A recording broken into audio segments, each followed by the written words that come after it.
we knew Rudel and Ramai Haywood. We knew them quite well, and we used to go around to their house and look at their films that they would project in the house. And they decided they would do The Doll's House. And it took a long time, and they asked me if I would play in it, but mainly would I get the children. So it was an absolute nightmare.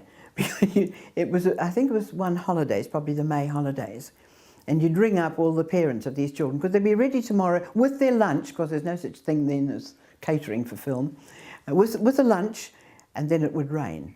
Oh, no, we don't need you today, but could you be ready tomorrow, please? This went on for a long time. My children were in it. They were the family of the big house. I've forgotten the surname of the people now. Keziah and her sisters. Another friend, they were the down and outs of the washerwoman's family. But by the time it finished, the little girl who has to say at the very end, I seen the little lamp, she by that time had grown second teeth, and she had little teeth when she started. So it took quite a while to get that film made. But it was interesting working with Rudel and Ramai. Oh, so that was great. I had a very nice, Tom Poata played my husband, nice Maori actor, and we had a Samoan child. I don't think you'd do that these days. And we were host family for an Australian girl and a Canadian boy. And of course a lot of it was shot during the games. So we had to be in a little enclave of people barracking for this, that or the other thing that was hardly relevant to what was really going on. No, it was good. That was very interesting. It was very hot. I remember it was so hot. One day we were doing a scene in a kitchen and the lino started to melt in this woman's house. They had to give her a new floor. I think I was cooking sausages. The sweat was pouring off me and the lino was melting. Really, that was the first film that was made about AIDS. It was about a guy who was dying of AIDS and all the fellas who got round him to support him. It was based on fact. It was based on the story of Peter Wells' brother, actually. And I played a sympathetic aunt who came in and brought supplies and things. It was a real breakthrough, I think. It was made with a great deal of compassion and, you know, dedication, really, from us all. I think she was perceived originally as very lemon-lipped and very, you know, uptight. And I think I had the first words, "Good morning, Shortland Street," or something. Not Kiora. Kiora came later. Yes, I just did a couple of auditions and they offered me the role. It was really good to be in at that stage where, you know, you were proud of telling New Zealand stories. And we got really bad reviews to start off with. And then they started to sort of, you know, become much more flattering. I can remember a friend of mine who said to me, "You're not going to go and do that thing Shortland Street, are you? Oh, you're prostituting your art. You know, oh, how can you do it?" Then about a year later he said, "Oh, isn't it going well? Aren't you doing well?" There was quite a different perception. The main thing about it, you know, it was a regular wage, and a lot of young actors were able to, you know, be in it for a couple of years and buy a house and set themselves up, as well as become friendly with the camera, you know, come at ease with the camera.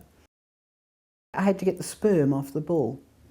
So I had to have this contraption, which I had to do this with, and at the same time talk to the vet. Well, it was horrendous. I had to have my head, and the director kept saying, "Get your head closer to the flank." And this ball was going, and pounding the. It was really a horrendous day. So I was very interested to go to the preview, because in the end the ball stamps on me and I'm dead. But we got there a bit late, and it was over by the time I got there. We found out later, we saw it later, that scene was before the credits came up. So after I'd done all this with the bull, I then took off my clothes and put them onto a dummy, and I was trampled to death. It wasn't a great It wasn't a great event. It wasn't a great role for me, but it was very memorable. Nancy Brunning was the director, and she'd been in Shortland Street. She'd got this story, Journey to Ihapa, which is Maori for Egypt, and she asked me if I'd play the old girl. Apparently it's quite common on marae to have some Europeans who have been there for years and years and years. And I had actually been married to a Maori fellow who'd been killed in Egypt. And I'd had his son, and the son had been taken away and sent to another hapu. So, and the old girl was a bit round the bend, really. And this is the event where the son comes back. But it was wonderful. We went to down to Ruatahuna, and the people were so hospitable, and it was so interesting being there. It was wonderful. They looked after us so well, and were interested in what we were doing. And then we went back and we played to show them the film on a sheet against a mattress, I think. But they took us up to Mangapohatu to see the sacred mountain, and they were really very kind. And I felt, I got to know the sort of Maori situation very clearly. It was fun to meet up with all the old actors again. Yes, that was a young man's first feature film. He'd made a number of short films, and he came and asked me if I would be part of it.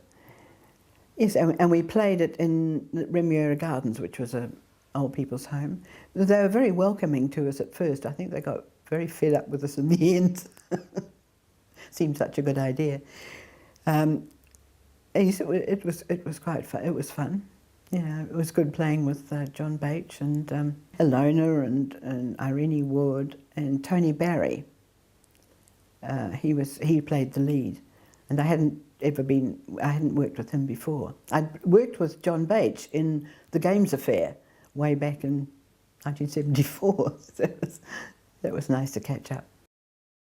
My career spans the time from the beginning of professional theatre, which was the Mercury, and I was in the first couple of Mercury productions and other ones as well. And also, my career also spans the time when the importance of local writing has become, in the forefront of things. So that's been really good, and you see it in television, but you see it on stage as well. And I used to go to the play market seminars or conferences where new plays would be put on and discussed and workshopped. And I'm very pleased that so much is being written now, so much good stuff. Scripts are improving all the time.